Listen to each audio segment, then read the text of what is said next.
There is a laminated menu in a display case at the Smithsonian. Woolworth's lunch counter, Greensboro, North Carolina, 1960. Roast turkey dinner with dressing, gravy, potatoes, and a roll, 65 cents. Macaroni and cheese with 2 sides, 55 cents. Number 12 on this list cost less than $1 and fed a working man until supper. Number 8 was the most ordered item at truck stop diners from Virginia to California for 30 straight years. Number 3 was on every lunch counter in America until one generation decided it was beneath them. These were not fancy meals. They were the backbone of a country that believed good food should cost less than an hour of wages. Hit that subscribe button. Let us count down the 25 ridiculously cheap diner meals we stupidly stopped making. Number 25. The Blue Plate Special Meatloaf. There was a diner in Akron, Ohio, where a woman named Edna Kowalski served the same meatloaf every Thursday from 1952 until she retired in 1989. Ground beef, breadcrumbs, an egg, ketchup on top. The plate came with mashed potatoes, green beans, and a roll. The whole thing cost $1.10 in 1970. Nobody asked for the recipe because everybody already knew it. Your mother made it. Your aunt made it. The woman at the church potluck made it. Meatloaf was the great equalizer of American cooking. It did not matter if you were a steel worker or a school teacher. You sat at the same counter and ate the same slab of seasoned ground beef with the same brown gravy ladled over the top. Diners stopped serving it because they decided it was not sophisticated enough. That was the whole reason. Not the taste, not the cost. The embarrassment of serving something that simple. Number 24. Creamed chipped beef on toast. The soldiers called it SOS. Thin slices of dried beef torn into strips, stirred into a white sauce made from butter, flour, and milk, then spooned over toast. The Army had been serving it since 1910, and when those soldiers came home after World War II, they wanted it at their local diner. A plate with hash browns on the side cost 60 cents in 1955. By the 1970s, it had become a breakfast staple across the Northeast and Mid-Atlantic. Diners in Delaware and Maryland built entire reputations around their version. The beef was salty. The sauce was thick. The toast went from crispy to soft as it absorbed the gravy. It filled you for 5 hours on 40 cents worth of ingredients. When diners started closing in the 1980s, creamed chipped beef went with them. A generation of veterans lost the last place that still cooked the way the mess hall did. Number 23. Liver and onions. Nobody under 40 orders this anymore. That is not an exaggeration. From the 1940s through the 1970s, liver and onions was on every diner menu in the country. A thick slice of calf liver, seared on the flat top until the edges crisped, buried under a pile of caramelized onions, served with mashed potatoes and gravy. It cooked in 4 minutes. It cost the diner almost nothing. Truck drivers ordered it because it was fast, and nurses ordered it after double shifts because their doctors told them to. A plate cost 75 cents in 1960 and $1.50 by 1975. The flavor was strong, mineral, almost metallic.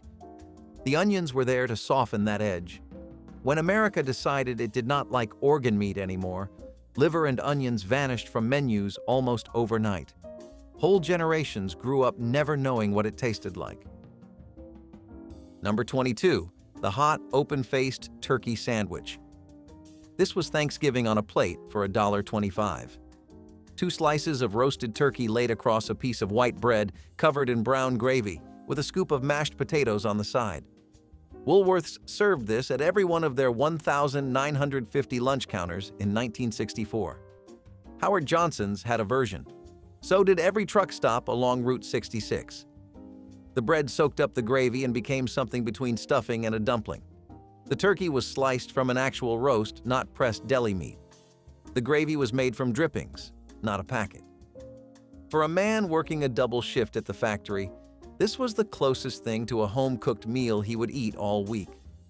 Diners dropped it because carving a turkey every morning took labor.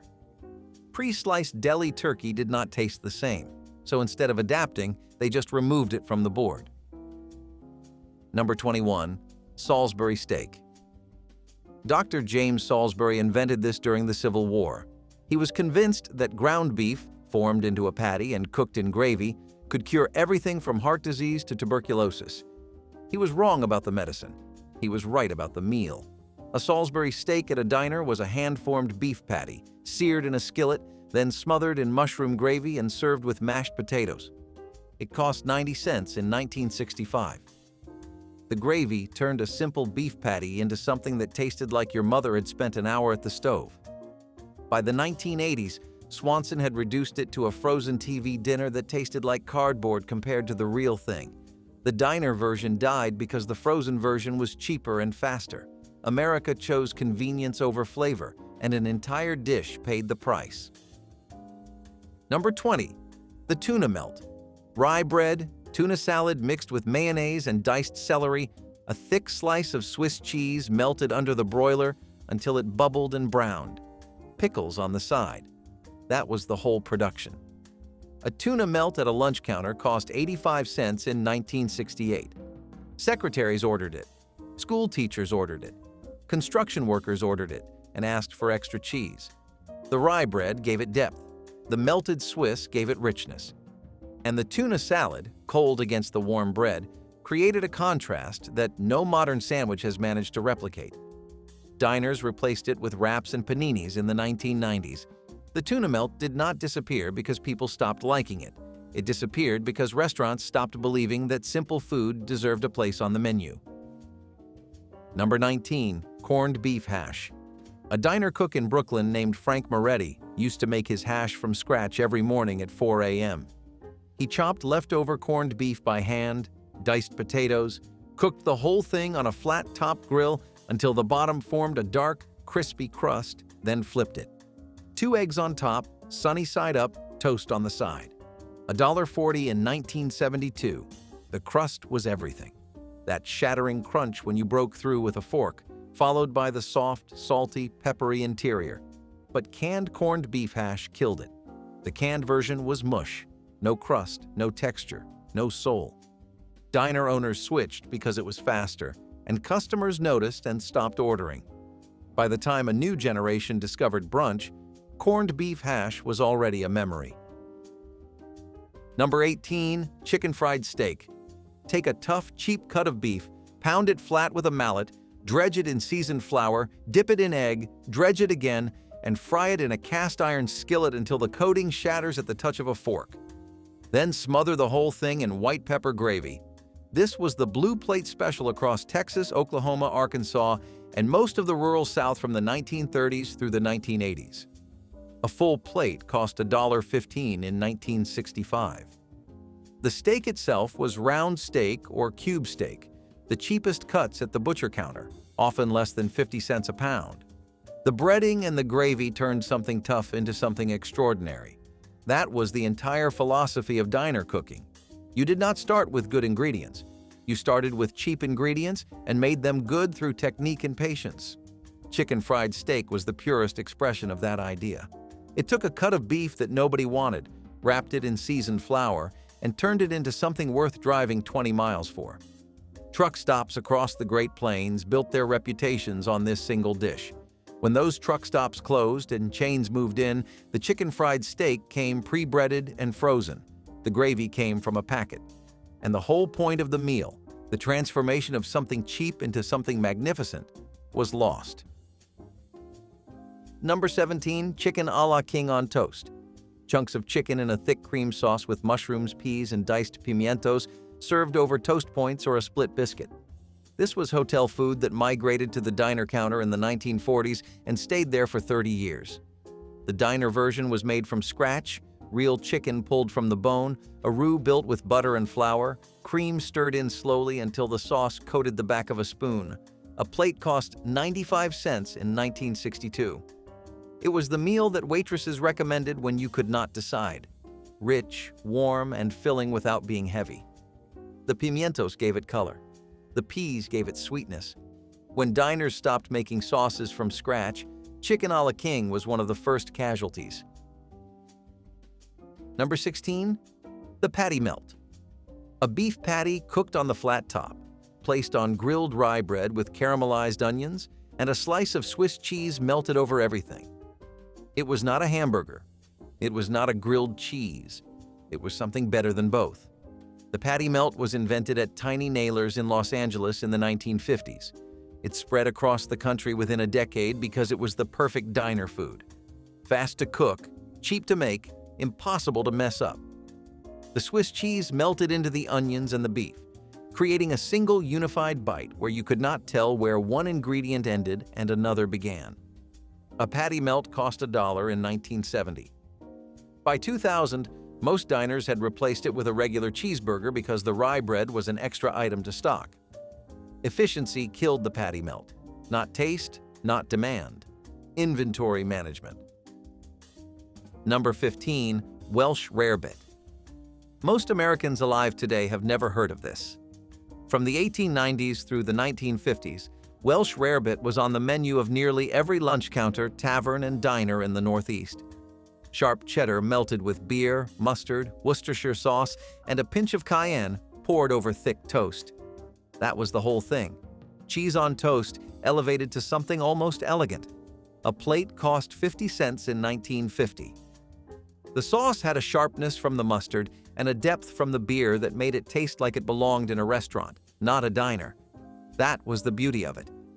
Diner food at its best was restaurant food stripped of pretension. When grilled cheese sandwiches became the default comfort food, Welsh rarebit disappeared. The name confused people. The beer and the sauce scared teetotalers. A dish that had been feeding Americans for 60 years simply vanished because nobody bothered to explain what it was. Number 14. Stuffed peppers. Green bell peppers hollowed out and filled with ground beef, rice, tomato sauce, and onion, then baked until the pepper softened and the filling bubbled. Every diner in the Midwest and the Rust Belt served stuffed peppers as a blue plate special at least once a week from the 1940s through the 1970s. A plate with 2 peppers and bread cost $1 in 1968. The recipe came from Eastern European immigrants. Hungarian, Polish, and Czech families brought it to factory towns in Ohio, Pennsylvania, and Michigan, and it spread from kitchen tables to diner counters because it was cheap, it was filling, and it used the same 5 ingredients every working family already had. Stuffed peppers said you could take the simplest things in the cupboard and make something that looked like you had actually tried. That mattered in a diner. Presentation mattered. When frozen dinners and fast food gave people quicker options, stuffed peppers were one of the first dishes to leave the blue plate board. Not because they were expensive, not because they were difficult, because they took 45 minutes in the oven, and America had decided it could no longer wait that long for supper. The foods that required waiting were almost always the foods worth eating. That patience is something we traded away and never got back. Number 13. The beef stew blue plate. Chuck roast cut into cubes, browned in a heavy pot, then simmered for 3 hours with potatoes, carrots, celery, and onions in a thick brown gravy. A bowl with bread cost $1.10 in 1966. The chuck roast was the cheapest cut in the butcher case, but 3 hours of slow cooking broke down every bit of tough connective tissue until the meat fell apart at the touch of a fork. Diner cooks started the stew at 6 in the morning and served it at lunch. By the time it hit the bowl, the broth had reduced into something so rich it looked almost black. The potatoes had absorbed the beef flavor. The carrots had turned sweet. Time was the ingredient that no drive-thru could afford. Number 12. Ham steak with red-eye gravy. A thick slice of cured ham seared in a cast-iron skillet until the edges caramelized, then a splash of black coffee poured into the hot pan to deglaze the drippings. That gravy was called red eye because the pool of fat floating in the center of the coffee looked like a bloodshot eye. The whole plate, ham, gravy, biscuit, and 2 eggs cost 90 cents in Nashville in 1958. Country diners across Tennessee, Virginia, and the Carolinas served this for breakfast and lunch. The coffee and the gravy did not taste like coffee. It tasted like smoke and salt and something slightly bitter that cut through the sweetness of the cured ham. When diners switched to pre-sliced deli ham, the red-eye gravy lost its reason to exist. The drippings from real cured ham were the whole foundation. Without them, you were just pouring coffee into an empty pan. Number 11. creamed tuna on toast. If creamed chipped beef was the soldier's meal, creamed tuna on toast was the housewife's version. A can of tuna folded into a white sauce made from butter, flour, and milk, spooned over toast, sometimes with peas mixed in. Depression-era families invented this because a can of tuna cost 15 cents and a cup of flour cost even less. By the 1950s, it was on diner menus from coast to coast as a lunch special, 80 cents for the plate. It was the meal that waitresses ate on their breaks because it was fast and filling and did not require any thought at the end of a 12-hour shift. The white sauce was the same base as chicken a la king, as creamed chipped beef, as a dozen other diner dishes. You could make anything taste good if you built it on butter, flour, and milk. That was the whole recipe for half the menu. Number 10. The cottage cheese plate. In 1962, a scoop of cottage cheese on a bed of iceberg lettuce with a canned peach half, 3 celery sticks, and a hard-boiled egg was considered a complete meal. Diners called it the light plate. It cost 65 cents. Women ordered it because magazines told them to. Doctors recommended it because cottage cheese was high in protein and filling without being heavy. It appeared on every diner menu in America with its own section, usually right below the salads and right above the sandwiches. The cottage cheese was always served with an ice cream scoop, perfectly rounded, sitting in the center of the plate like a small white dome. That presentation was the whole point. It looked controlled, it looked intentional. When yogurt and protein bars replaced cottage cheese as the go-to light meal, the plate vanished. That perfect white dome that represented an entire era of American eating was gone. Number 9. The Denver omelet. 3 eggs, diced ham, green bell pepper, onion, and cheese, cooked on the flat top, folded once, slid onto a plate with hash browns and toast. A Denver omelet cost $1.20 in 1970. It was the most popular omelet in America for 40 years. The most common origin story traces it to Chinese immigrants working on the Transcontinental Railroad who adapted egg foo young into something Western cooks would recognize. By the 1950s, it was just the Denver, and every short-order cook in the country could make one from muscle memory. The bell pepper was the signature. That slight bitterness, that crunch against the soft egg and salty ham. Diner chains replaced it with build-your-own omelet bars and customizable egg wraps. The Denver did not survive customization. When everything is an option, nothing is a classic. Number 8. The hot hamburger sandwich. Not a hamburger. A hot hamburger sandwich. The distinction mattered. A beef patty on a slice of white bread, not a bun, covered in brown gravy, served with mashed potatoes. This was the blue plate special of the Great Plains. Diners in Kansas, Nebraska, Iowa, and the Dakotas served this as the default lunch for decades. A plate cost 95 cents in 1965. The gravy was the same gravy that went on the meatloaf, the turkey sandwich, and the Salisbury steak. Diner cooks made one batch every morning and ladled it over everything. One gravy, 5 meals.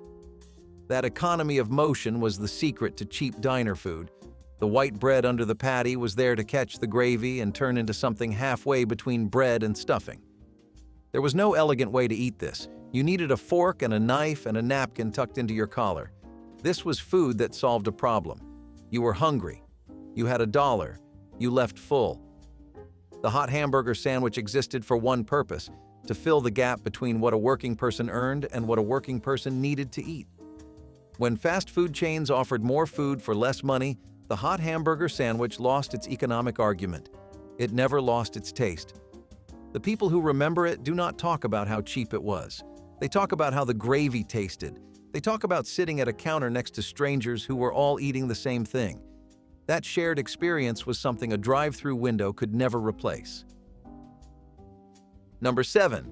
Diner macaroni and cheese. Not the boxed kind. Not the baked kind with breadcrumbs on top. The diner kind. Elbow macaroni stirred into a cheese sauce made from a roux and sharp cheddar, served in a shallow bowl with a pat of butter melting on top. A bowl cost 60 cents in 1960. Woolworths sold it as a main course at all 1,950 of their lunch counters. The cheese sauce was velvet. Not stringy, not grainy. Velvet. That texture came from building the roux properly, cooking the flour in butter for exactly 2 minutes before adding the milk slowly, whisking constantly. Diner cooks learned this by feel. They knew when the sauce was right by how it coated the spoon. When macaroni and cheese became a side dish instead of a main course, something fundamental changed. A meal that once cost 60 cents and filled a person for 4 hours became a $3 side that filled a corner of a plate. The portion shrank, the price tripled, the point was lost. Number 6. Biscuits and sausage gravy. A plate of split buttermilk biscuits covered in white sausage gravy, thick with crumbled pork sausage and flecked with black pepper. This was breakfast across the entire South and most of the Midwest from the 1930s forward. A plate cost 50 cents in 1958. The biscuits were made from scratch every morning. The gravy was made from the sausage drippings in the same pan. A spoonful of flour stirred into the fat, then milk poured in until it thickened. The sausage went back in. Everything happened in one pan. The cost of the ingredients was almost nothing. Flour, milk, a half pound of bulk sausage. A single plate could carry a farm worker through 6 hours of labor. That equation, maximum fuel for minimum cost, was the entire reason this meal existed. Diners that still serve biscuits and gravy from scratch are increasingly rare. Most use frozen biscuits and gravy from a bag. Number 5. Smothered pork chops. 2 bone-in pork chops, seared in a skillet, then covered in onion gravy and slow cooked until the meat pulled away from the bone. Served with mashed potatoes and green beans. A plate cost $1.30 in 1970. The pork chops were the cheapest cut at the market, thinner than what you would grill, perfect for braising. The onion gravy was made by deglazing the skillet with a little water, adding sliced onions, and letting them cook down until they dissolved into the sauce. Every Southern diner had a version. Every Black-owned diner in the South had a better version, usually with a heavier hand on the seasoning and a longer cook time that turned the gravy almost mahogany. Smothered pork chops disappeared from menus because they took too long. A 45-minute cook time does not work when you need to turn tables every 20 minutes. Speed won, flavor lost. Number 4. The egg salad sandwich. Hard-boiled eggs, mayonnaise, a pinch of salt, a grind of pepper, maybe a little mustard. Mashed together with a fork and spread between 2 slices of white bread. Cut on the diagonal. Served with a pickle spear and potato chips. 35 cents in 1955. 50 cents by 1968. The egg salad sandwich was the cheapest item on almost every diner menu in America for 30 years. It required no cooking beyond boiling eggs. It required no expensive ingredients. Waitresses at Woolworths could make one in under a minute. The eggs were boiled in batches at the start of every shift. Scoop, spread, cut, plate. The simplicity was the genius. When diners closed and delis took over, the egg salad sandwich became a $6 specialty with arugula and aioli. But the original cost 35 cents and tasted exactly the way a sandwich should when all you want is something honest and filling. Number 3. Chicken pot pie. An individual-sized pot pie with a golden flaky crust filled with chicken, peas, carrots, potatoes, and a thick cream sauce. This was the Tuesday special at diners across New England and the Mid-Atlantic for decades.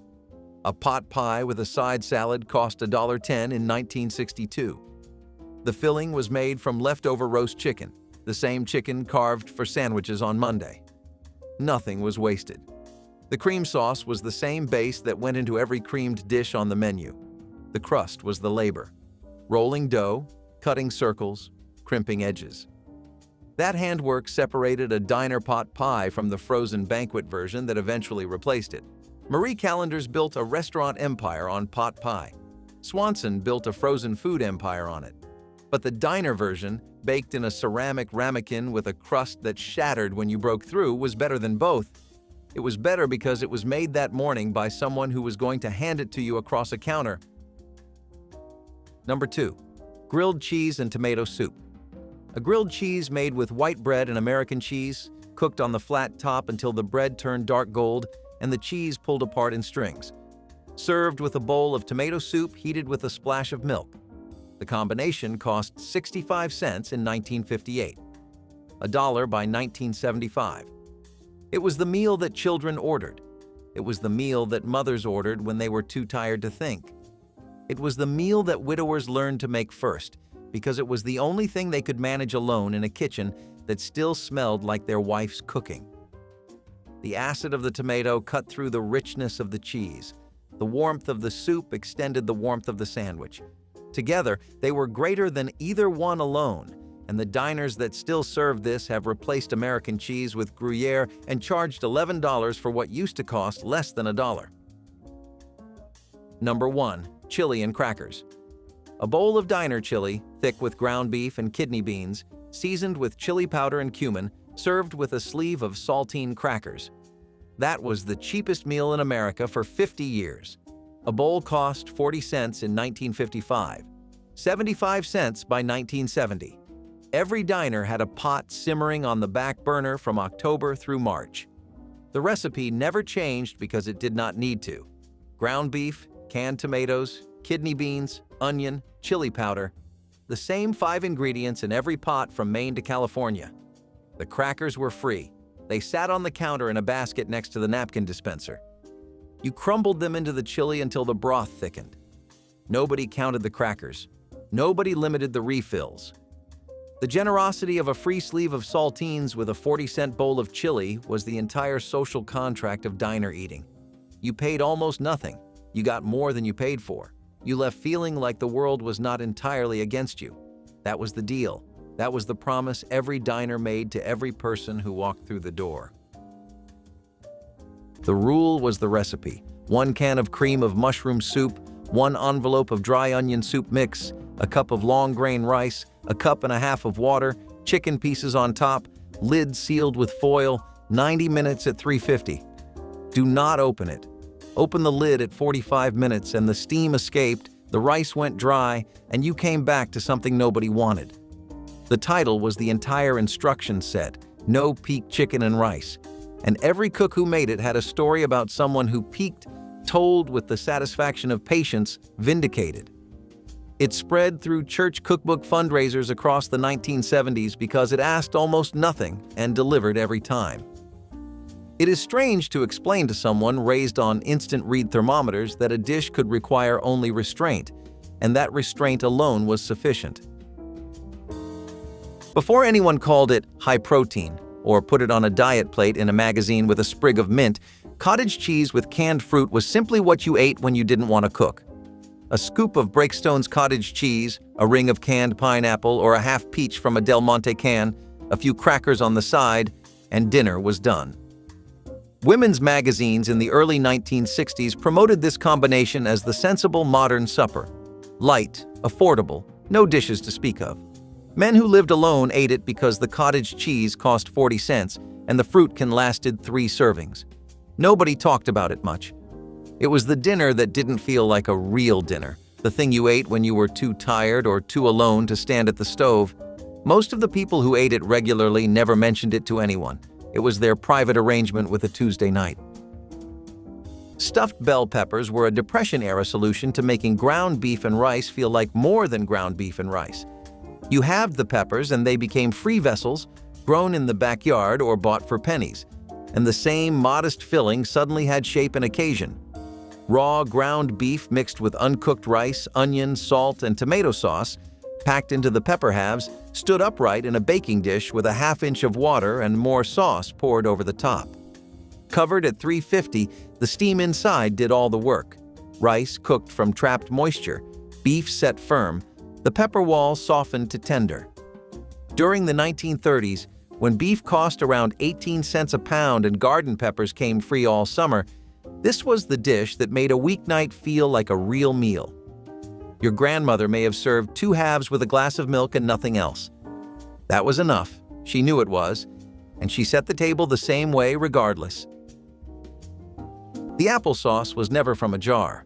Rough-cut apples with a cinnamon stick simmering on the back burner, while the bone-in pork chops rendered their fat in cast iron, the rim of each chop pressed flat against the heat until it crisped gold. Salt and pepper only, because the apple was the flavor being built toward. Plated together, the chunky warm sauce, never pured, left rough so you knew it was real, cut through the pork fat in a way nothing bottled ever replicated. The pairing of pork and apple is at least 5,000 years old, and in the 1970s, it was still done from scratch on a Tuesday without ceremony. The bone-in chop has mostly given way to the boneless loin now, quicker and carrying less of what made the original worth eating, and the applesauce comes sealed under foil in 4-packs. She never explained why the scratch version tasted different. She didn't think she needed to. You understood at the table, the way children understand things, not through words, but through being present when something is done right. The porcupine meatball looked like a trick and worked like one. Mix ground beef with raw, uncooked rice, dry, straight from the bag, shape into balls, drop into a pot with condensed tomato soup and half a can of water, lid on, simmer 45 minutes. What emerged had rice grains poking through the surface on every side like quills, cooked entirely inside the meat, each grain swollen and soft. The technique came from Depression-era cooks who found that raw rice in a meatball stretched the meat further while adding a texture nothing else could replicate, and it appeared in Betty Crocker's picture cookbook in 1950, one of the best-selling cookbooks in American history. By the 1960s, it was in every budget cookbook in America, recommended for one-person cooking. A half recipe made 3 or 4 meatballs, a complete solo dinner in its own sauce. The trick was leaving the lid completely alone for the full 45 minutes. The people who knew the recipe had been shown how. Everyone else lifted the lid early and wondered why the rice was still crunchy. Red beans and rice on Monday was not a recipe in New Orleans, it was a calendar fact. Monday was wash day, requiring hours of labor, so Monday dinner had to take care of itself. Beans into the pot in the morning, smoked sausage added by noon, rice going in late, everything collapsing into a thick sauce with very little oversight. The oven version carries the same logic. Soaked dried kidney beans, sliced smoked sausage, long grain rice, and spiced chicken broth, cayenne, garlic powder, a bay leaf, covered at 325 for 2 hours. The sausage bleeds smoke into the broth, the rice absorbs from below, and the beans thicken the liquid until what started as separate components becomes something close to gumbo. The Monday red beans tradition is documented to the mid-19th century in New Orleans and was common throughout Gulf Coast African-American households where smoked pork and dried legumes were the most affordable proteins available year-round. The dish does not need watching. It just needs time.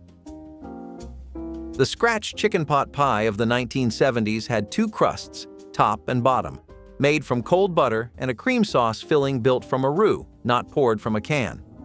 It took most of a Sunday afternoon. Bottom crust blind baked with dried bean weights, then the warm filling, then the top crust crimped and vented.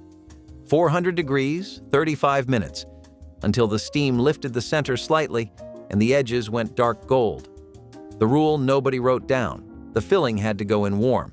Put it in cold, and the bottom crust steamed instead of baked. And you knew by the sound when you cut through it. You learned by making a bad one first. By the late 1970s, the frozen version had claimed enough of the market that the homemade tradition started thinning. The women who knew the real method kept using it. When they stopped, the knowledge didn't transfer. Not because anyone refused, but because nobody asked in time. Welsh rarebit, the name that made it sound like it required a hunting license, was sharp cheddar melted with Worcestershire sauce, dry mustard, and a splash of dark beer or milk poured over toast. The dish had been an English tavern staple since the 18th century, appearing in cookbooks as Welsh rabbit as early as 1725, and crossed into American kitchens as a dignified supper for the person who had cheese, bread, and little else. In the 1960s, it still appeared in Good Housekeeping as a savory, sophisticated but cheap. The trick nobody figured out alone. Heat had to stay low and the cheese stirred constantly, never boiling, or the sauce broke into a greasy slick and a rubbery lump. You learned this once by ruining it. Then you never forgot the temperature. The people who made rarebit well had been shown at the stove by someone who'd also been shown the recipe passing hand to hand, not page to page, until the line of hands ran out and the dish quietly stopped showing up on Tuesday nights. There was no announcement. It just stopped. She saved the cream of celery for pork. That was the division she had settled on. Cream of mushroom went with chicken. Cream of celery went with pork. And if you used the wrong one, she would notice and say nothing, and you would know. Thick-cut pork chops into the dish without browning, only a light salt, the undiluted cream of celery spread over each chop like a blanket. Dried onion flakes, paprika, foil tight. Baked at 325 for 90 minutes, low enough that the connective tissue dissolved and the collagen seeped into the soup until it thickened toward gravy. The pork chops sold today are leaner and dry out at that temperature, which is part of why nobody makes this the way she made it. The other part is simpler. She is gone. The unwritten rule about which soup went with which meat went with her, and nobody thought to ask until it was already too late. European immigrants brought stuffed cabbage to American kitchens in the late 19th century, from Poland, Hungary, Ukraine, Czechoslovakia, and the recipes differed by village and by family. The Hungarian version called for a touch of sugar in the tomato sauce. The Polish sometimes layered sauerkraut beneath the rolls before braising. What all versions shared was the method. A whole head of cabbage into boiling water, outer leaves peeled off one at a time as they softened, each packed with ground beef, raw rice, and onion, tucked and rolled firm. Seam down in a pot, covered in tomato sauce, 2 hours low.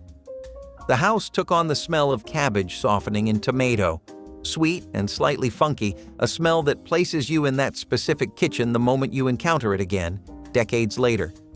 She knew they were done by pressing one roll with the back of a spoon and reading what she felt there. That knowledge existed nowhere on paper. The rolls stopped coming to family tables one generation at a time, the first losing patience for the rolling, the second not knowing the rolling had ever been something to lose.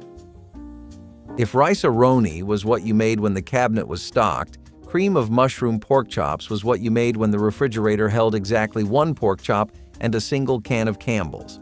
Season the chop, brown it in butter, move it to a baking dish, pour the condensed soup directly over the top, undiluted, straight from the can, and bake at 350 degrees for 30 minutes. The steam and the meat's own moisture thinned the soup to a sauce, and the chop came out tender, sitting in a pale gravy you mopped up with bread. Campbell's had been suggesting this combination since the early 1950s, and by the 1960s it appeared in household recipe files under names like Company Pork Chops, even when the only company was the cook. The knowledge that one can and 30 minutes could turn a thin pork chop into something genuinely good traveled neighbor to neighbor over back fences, written on cards, shared in parish newsletters. Then it just stopped being passed. She never diluted the soup. That was the thing most people got wrong when they tried to copy it. They thinned the can, and the noodles came out swimming instead of coated. The real method: bone and chicken thighs straight into the casserole dish, dry egg noodles scattered around them without pre-cooking, and the cream of mushroom soup poured undiluted, the whole thick can, over the top, then covered tight. By the time the oven finished, the noodles had pulled up every bit of that condensed soup, and the chicken skins rendered fat. Campbell's began publishing casserole recipes from their condensed soups in 1941, and this dump-and-bake logic became the foundation of how a generation of women fed families without measuring and without writing anything down for whoever came after.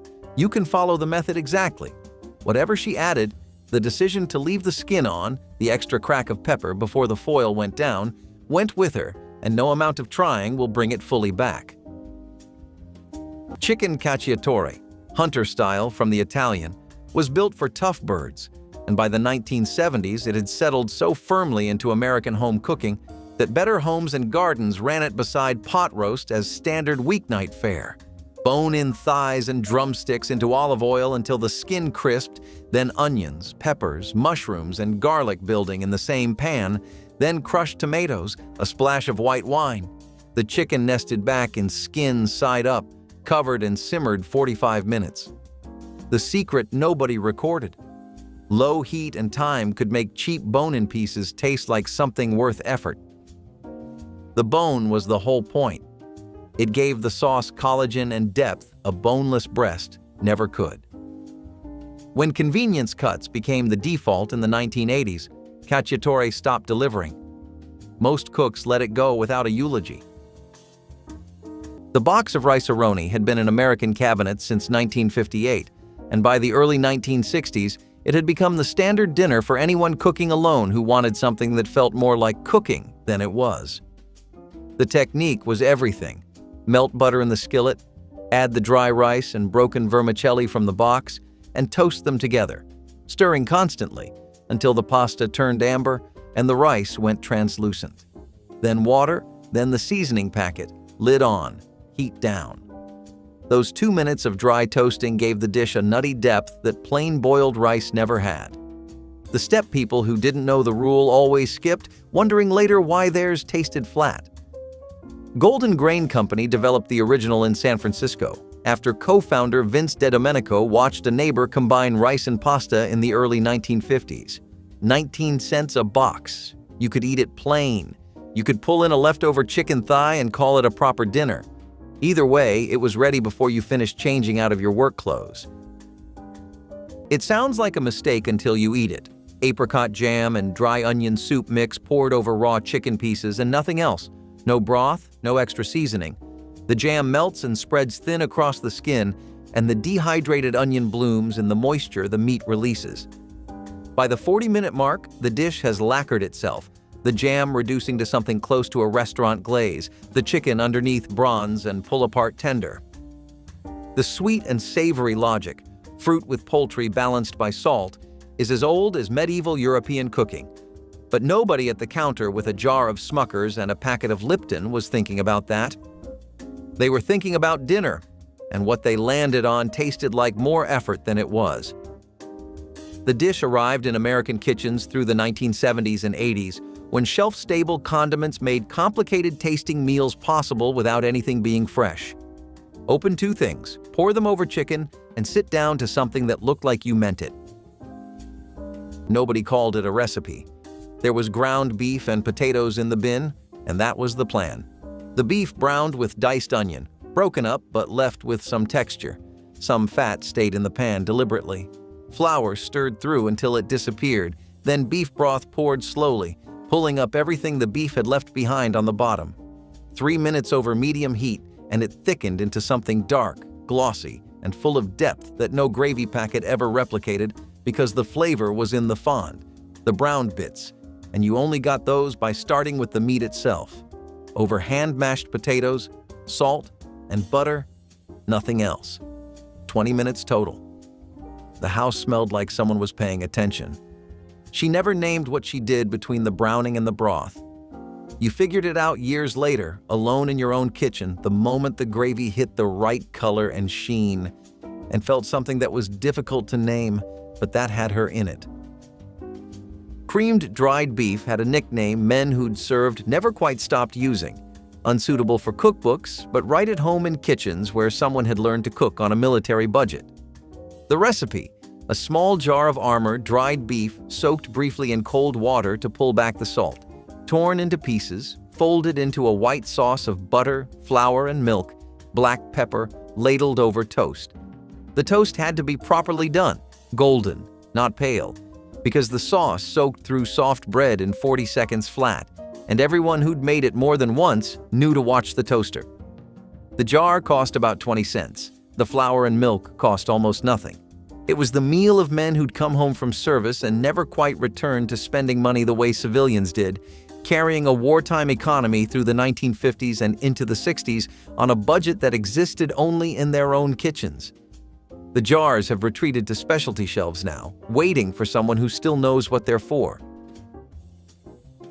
Before a mandolin appeared in any kitchen you ever stood in, there was a sharp knife and patient slicing, because the thinner the potato, the more surface there was to absorb the sauce, and the more surface, the better the dish. Ham and scalloped potatoes did not come from a cookbook.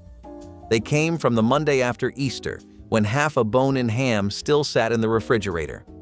Thin sliced potatoes first, diced ham and sliced onion, a second potato layer, then a simple roux sauce, butter and flour, then whole milk whisked until thick, salt and black pepper. Covered low for an hour, uncovered for the last 20 minutes to brown. The rule: if the knife passed through the top layer without resistance, it was done. No thermometer, just the knife. By the 1940s and 50s, this was one of the most reproduced casseroles in Midwestern home economics programs, a model of cost-efficient protein extension that turned a weekend ham into a weeknight centerpiece without either losing dignity. Tamale pie was the American suburbs translation of a dish that required community and skill. Masa ground fresh, corn husks soaked soft, hands that had learned the right pressure. The translation discarded all of that and replaced it with something a 1970s kitchen could manage on a Wednesday. Ground beef with chili powder and cumin, corn and canned tomatoes, covered with a thick cornmeal batter and baked at 375 until the topping cracked gold. The result was genuinely good. Smoky, slightly sweet, the seasoned beef working up through the crust. What it couldn't carry was the labor the original required. The communal process, the technique learned by watching, not reading. The lard and fresh masa that no shelf staple could replace. Tamale pie appeared in 1972 dinner party menus, alongside sukiyaki and stuffed cabbage as a peer. It faded with the casserole era in the 80s. The tradition it borrowed from never needed to fade, and didn't. Before Hamburger Helper arrived in 1971, people stretching ground beef into a full dinner were already doing it themselves. And in New England, they'd called the result American chop suey for decades, a name with nothing to do with Chinese food and everything to do with the Depression-era habit of giving humble dishes whatever label made dinner sound more interesting. Brown the beef with diced onion, pour in undiluted Campbell's tomato soup and a can of water, bring to a simmer, drop in dry elbow macaroni right in the skillet, stir for 20 minutes. The Encyclopedia of American Food and Drink traces chop suey in American usage to the late 19th century, but the elbow mac version became the signature of New England working-class cooking in the post-war years. The Midwest called it American goulash. Parts of the South called it macaroni red. It fed whoever needed feeding, by whatever name, and left the pot easy to wash. When cooking alone, that mattered almost as much as the eating. The secret was the raw beef. Recipes that had you brown the ground beef first missed the point. The logic depended on the fat rendering directly into the macaroni and tomato sauce as everything cooked together, binding the pasta in the drippings. Dry, uncooked elbow macaroni first, then raw ground beef crumbled over it, then canned diced tomatoes, then beef broth, just enough to submerge the pasta, then shredded cheddar across the surface.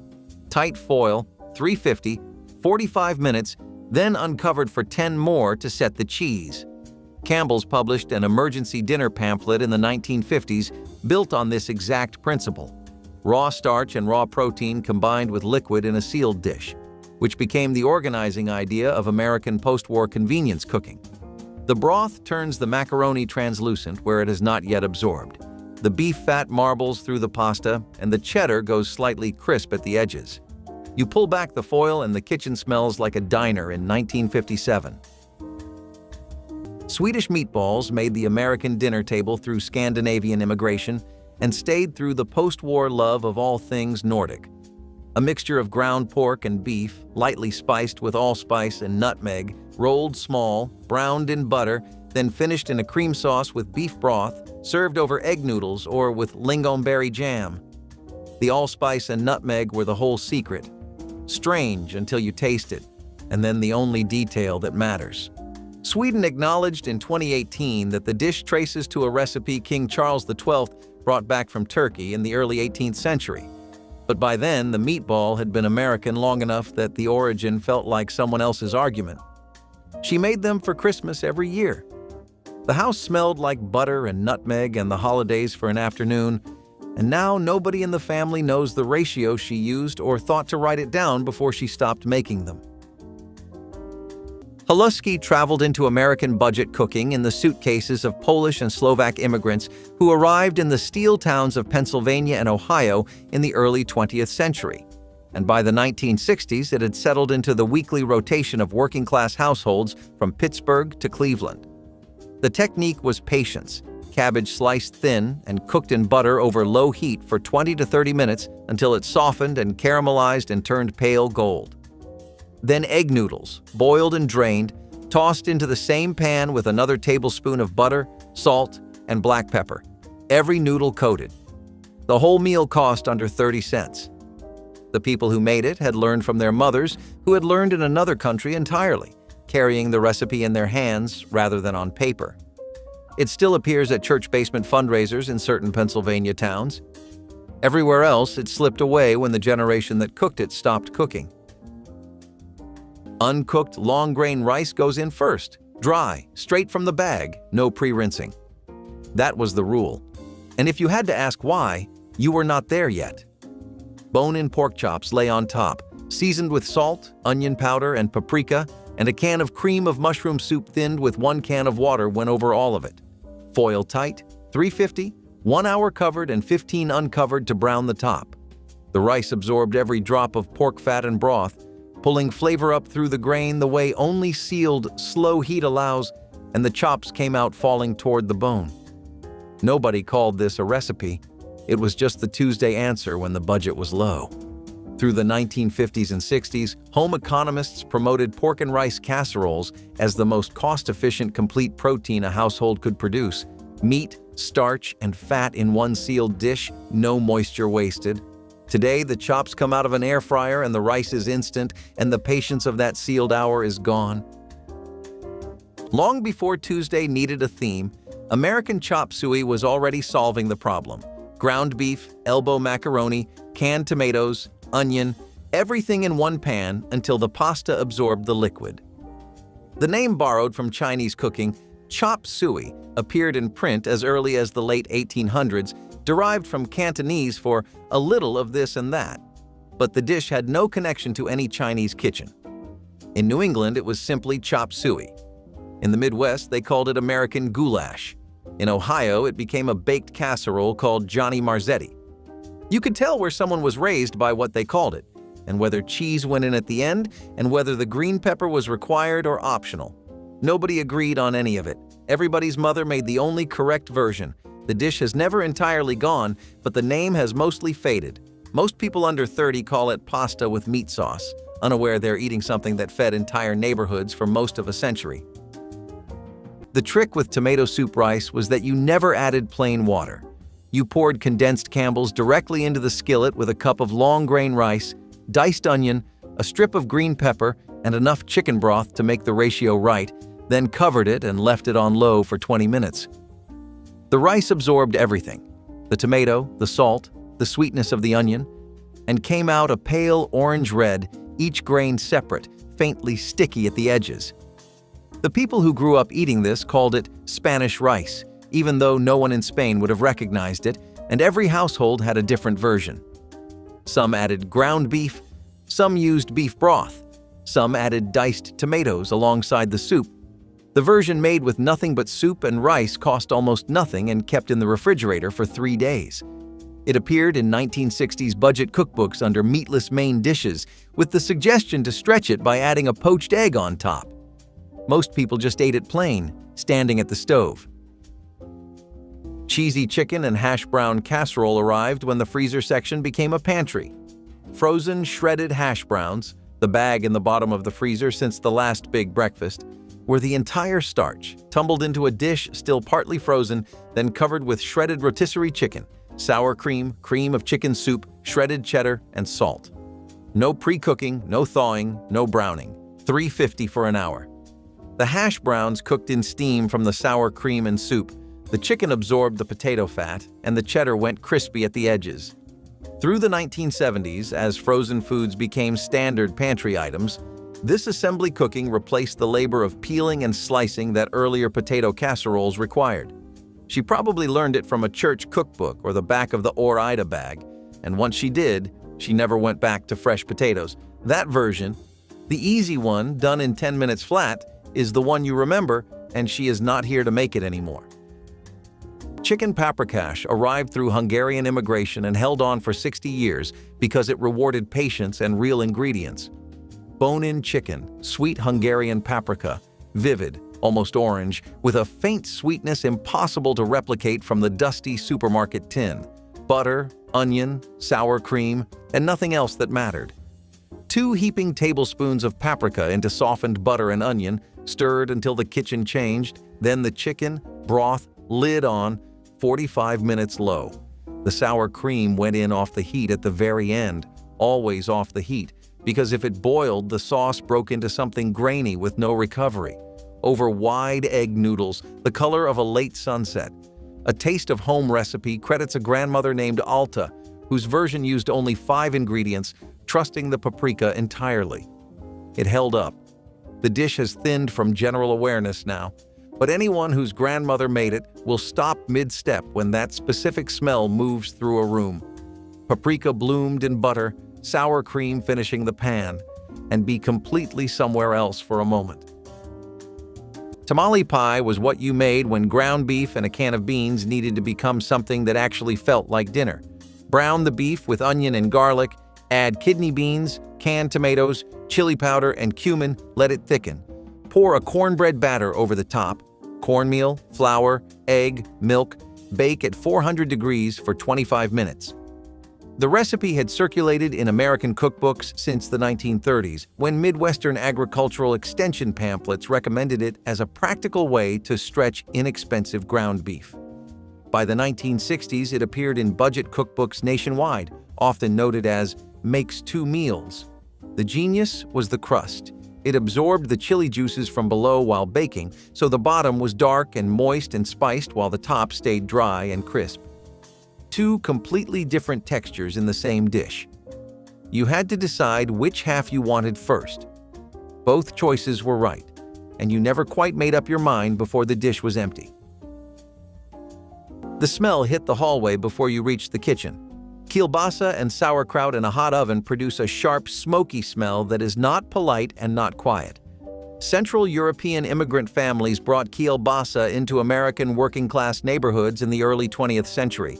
Polish, Slovak, Czech households in mill towns from Pennsylvania to Ohio, and the combination of smoked sausage with fermented cabbage and potato was centuries old before it ever crossed an ocean. The method is simple. Kielbasa coins, drained sauerkraut, chunked potatoes, brown sugar, mustard, oil, all tossed and spread across one pan. 400 degrees, 30 minutes. The brown sugar tames the fermented bite, the potato soaks up sausage fat, and the whole thing goes from pungent and sharp to sweet and tender. Precisely why this dish outlasted the neighborhoods that invented it. The mill towns emptied. The kielbasa stayed. Before anyone called it a one-dish dinner, stuffed bell peppers already were one. The vegetable was the bowl, the protein was inside, and it came out of the oven complete. You blanched whole green peppers just enough to make them pliable, stood them upright in a baking dish, and filled each with ground beef browned with onion and garlic, folded with rice and tomatoes. Sauce over the top, 40 minutes at 350. The secret was the blanching. Skip it, and the pepper stayed raw and bitter at the center no matter how long it baked, and you learned that mistake exactly once. The dish appeared in 1970s dinner party menus and across millions of recipe boxes as a dependable weeknight anchor. It never fully disappeared from cookbooks, but it slipped from the weekly rotation when the extra time the blanching required stopped fitting. What replaced it wasn't better. It was just faster, and faster was enough. The can of corned beef hash told you nothing useful. Dense, brick red, smelling faintly of iron. Anyone meeting it for the first time would have reservations. The people who knew it understood one rule: put it in the skillet and leave it alone. Crumble in with diced onion, spread flat, press lightly, and abandon for 8 full minutes while a dark crust builds on the bottom. Turn once, one time only, let the other side catch. With an egg on top, it was a complete dinner for under a quarter. Armour was the standard, about 19 cents a can in the 1960s. The men who lived on it, the widowers, the newly divorced, the ones on a hot plate in a furnished room, would tell you it tasted fine. Some would tell you it tasted exactly like getting through the week. The egg on top was what made it worth sitting down for. Here is the challenge. Pick one of these meals and make it this week. The meatloaf, the hot hamburger sandwich, the grilled cheese and tomato soup. Do not make it the way a restaurant would. Make it the way a diner would. Cheap ingredients, no garnish. Just a plate of food that costs less than a drive-through meal and tastes better than anything you have ordered in the last 6 months. These meals did not disappear because they stopped being good. They disappeared because we stopped believing that cheap food could be good food. We handed that belief to fast food chains who showed us that cheap food could be terrible. We forgot it could also be great. Tell me in the comments which one you remember. Tell me which diner served it. Tell me the name of the town and the name of the waitress if you remember her. Those memories are the only thing keeping these meals alive. The day nobody remembers what a hot, open-faced turkey sandwich tasted like is the day American cooking loses something it will never get back.